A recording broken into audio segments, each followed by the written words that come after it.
The shotgun is fantastic for those with a higher in-game precision than others, who want the headshots, the more rare sniper-like attributes, and an insane damage range. The downside, the slug types are incredibly picky and you more or less cling to a lottery draw up to 20 when taking a mid-long range rifle shot with this shotgun, as the spread of the pellets land around the target, and rarely dead on in some cases, leading you to better accuracy by literally missing your target by a hair intentionally.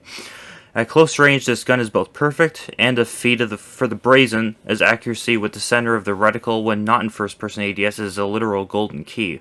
Seriously, you can't hit an enemy a hair away from you if you miss by a millimeter, regardless of the round used.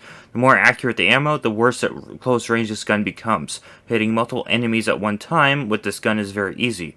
However, you won't do much more damage than knock them over or delay their firing at you for a second or so, which brings the next point. Reloading this gun is both very fast and easy. As a triple-barreled shotgun with larger rounds, it takes about 2 seconds before you're able to fire it. However, the rate of fire is incredibly fast, even with the fire rate lowered with attachments, which in sticky situations can make reloading the actual burden when you're getting shot at.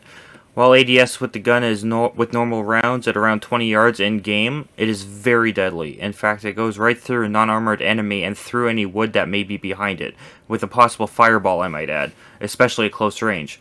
The 90 ADS performance is tricky because it requires memorizing the spreads of the ammo types you're using, the odds of hitting the center of your reticle with that spread, and the part of the enemy you're trying to hit, which leads to massive ammo usage in a short period of time.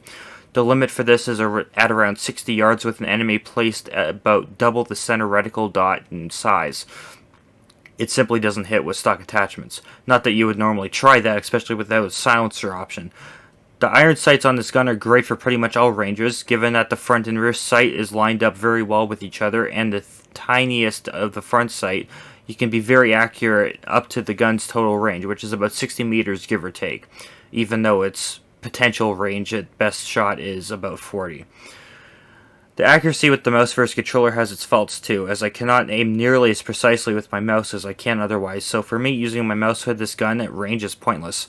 While I prefer it for close quarters simply due to the scale of view movement you can use for quickly switching between enemies, while ADS, which you cannot do effectively in this game with the controller.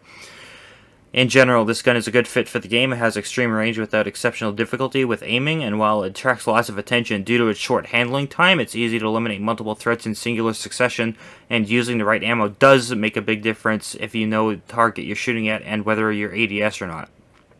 It has 3 equal barrels, so you can aim.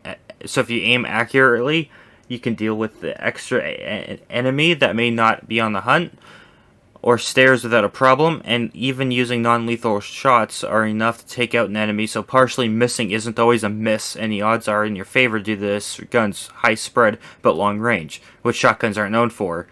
It's ideal for the standard player as it's got 3 barrels but lacks in general spread accuracy under 10 meters regardless of aim, and you can snipe equipment from well over 100 meters away, but you don't have enough ammo to get a kill at that distance.